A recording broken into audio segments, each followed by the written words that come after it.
Kylian Mbappé s'est confié ce dimanche soir dans une interview exclusive sur Canal+, et autant vous dire que c'était une prise de parole très attendue.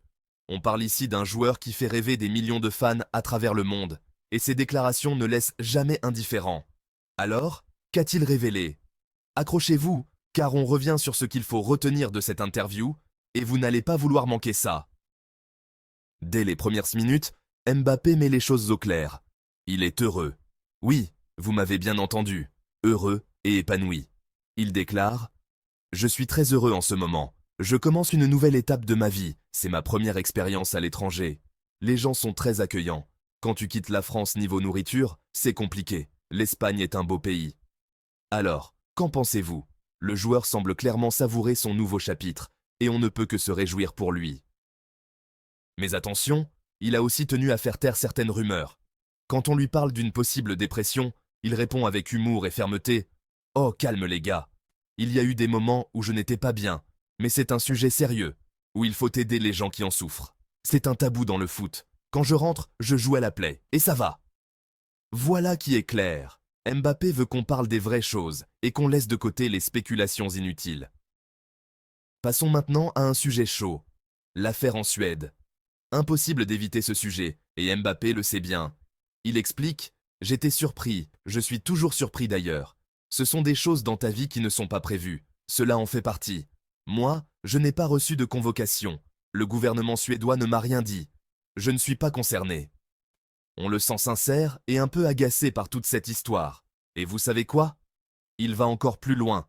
Si je suis convoqué par la justice, j'irai. Ce n'était même pas une soirée. Je devais aller ailleurs, mais c'était une ville beaucoup plus exposée. Le coach me l'a dit.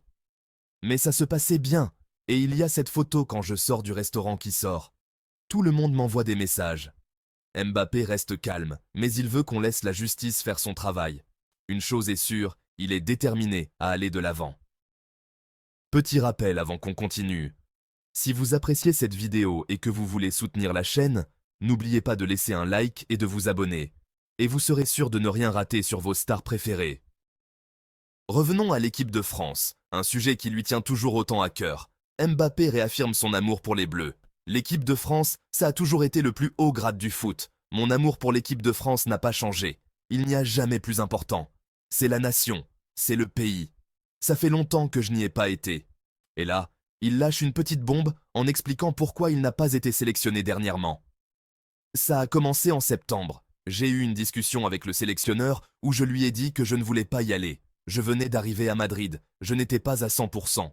Un aveu qui montre à quel point il veut donner le meilleur de lui-même à chaque fois qu'il porte le maillot tricolore. Mais ce n'est pas tout. Il revient aussi sur son retour compliqué en sélection. Il a insisté pour que je vienne. Ça ne s'est pas très bien passé. C'est l'équipe de France, tu essayes de donner le meilleur de toi-même. J'ai donné ça, ce n'était pas suffisant pour l'équipe de France. Et quand on lui parle des rassemblements d'octobre et de novembre, il reste mystérieux. En octobre, j'étais blessé, mais je n'étais pas concerné dans les discussions. C'était entre staff. Avant l'annonce de la liste, le coach me dit que c'est mieux que je ne te prenne pas. Novembre, je ne peux pas dire. C'est une décision du coach, je me range derrière ce qu'il a dit. On était deux et il ne veut pas que ça se sache. Autre moment marquant. En 2022, lorsque Didier Deschamps a pris sa décision, il a directement impliqué notre joueur. Antoine Griezmann avait toute la légitimité pour ce rôle, explique-t-il. Et pourtant, lorsque le coach lui a posé la question fatidique « Que ressentirais-tu si tu étais capitaine ?» Il a répondu avec une sincérité désarmante. « Ce serait un immense honneur. Si on me le donnait, j'en serais très heureux, sinon tant pis. » Ce n'est pas juste un rôle pour lui, c'est l'équipe de France, un lieu qu'il qualifie de sanctuaire. Mais ce sanctuaire n'a pas été sans douleur. Il a rappelé les mensonges qui ont circulé à son sujet, particulièrement pendant l'Euro 2021. On a menti du premier au dernier jour. J'ai été insulté, traité de singe, tenu pour responsable d'échec. Malgré tout cela, il a tout donné, jusqu'à sacrifier son bien-être personnel. Et pourtant, certains osent dire qu'il ne s'investit plus à cause de son engagement avec le Real Madrid. Sa réponse? Cinglante et pleine d'amour pour son pays. Jouer au Real est un rêve, mais j'ai énormément contribué pour mon pays et l'équipe nationale. Mon amour pour la France est inébranlable. Mais il ne s'arrête pas là. Avec une détermination impressionnante, il annonce son objectif pour la prochaine Coupe du Monde. Y participer, bien sûr, mais pas pour y être, pour la remporter. Pour lui, chaque compétition est un nouveau défi, et il est prêt à tout pour ramener une 3e étoile à l'équipe de France. En parlant du brassard de capitaine, il a révélé une distinction importante entre lui et Hugo Lloris. Ce n'est pas le même brassard. Moi, on me demande bien plus de choses. C'est une responsabilité qui dépasse le terrain. Cette responsabilité, il la porte avec fierté, mais elle n'est pas sans poids. Et maintenant, parlons d'un autre chapitre marquant de sa carrière, son passage au PSG. Un passage intense, rempli de hauts et de bas, mais qu'il préfère se souvenir avec gratitude. Le PSG a été un chapitre fondamental de ma vie. Peu importe comment cela s'est terminé, ce fut une expérience incroyable. Il confie avoir fait des erreurs, notamment en confondant parfois les conflits personnels avec les enjeux collectifs. Malgré cela, il garde une profonde affection pour le club, ses supporters et ses coéquipiers. Beaucoup pensent que je n'aime pas le PSG, mais c'est faux. Je regarde encore tous leurs matchs. Lorsque l'équipe perd, je suis triste pour les joueurs, car je sais combien ils seront critiqués. Mais ne vous méprenez pas. Aujourd'hui, il joue pour Madrid, et son objectif est clair. Il n'y a qu'une seule coupe, et je veux la gagner avant eux. Prenez une petite pause ici pour vous abonner à la chaîne si ce n'est pas déjà fait, et lâchez un like pour soutenir le contenu. Revenons-en à cette interview pleine de révélations. Il a aussi parlé de sa relation avec l'émir du Qatar. Contrairement à ce que certains pourraient croire, cette relation est marquée par le respect et la reconnaissance. L'émir m'a encouragé à suivre mon rêve et m'a remercié d'avoir prolongé pour la Coupe du Monde. Nos relations ont toujours été très bonnes. Ce n'est pas une opposition entre moi et le Qatar. Une déclaration claire qui met fin à bien des spéculations. Un des moments les plus poignants de cet échange est sans doute lorsqu'il parle de son frère Ethan. On découvre un frère prêt à tout pour le bonheur de son cadet.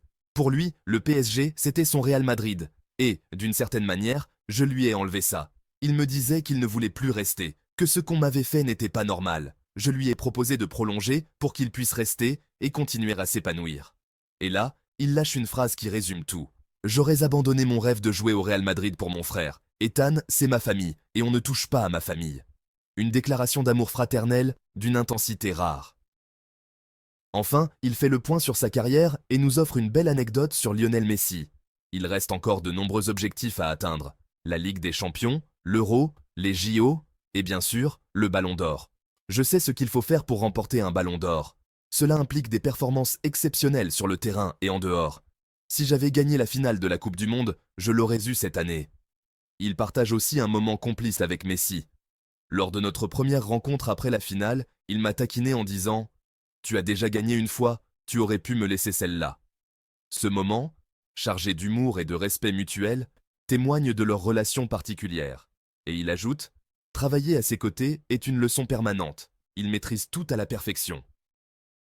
Voilà un joueur à la fois passionné, déterminé et profondément humain, prêt à faire des sacrifices pour sa famille et ses proches, tout en poursuivant ses rêves les plus ambitieux. Cette interview est bien plus qu'un simple échange.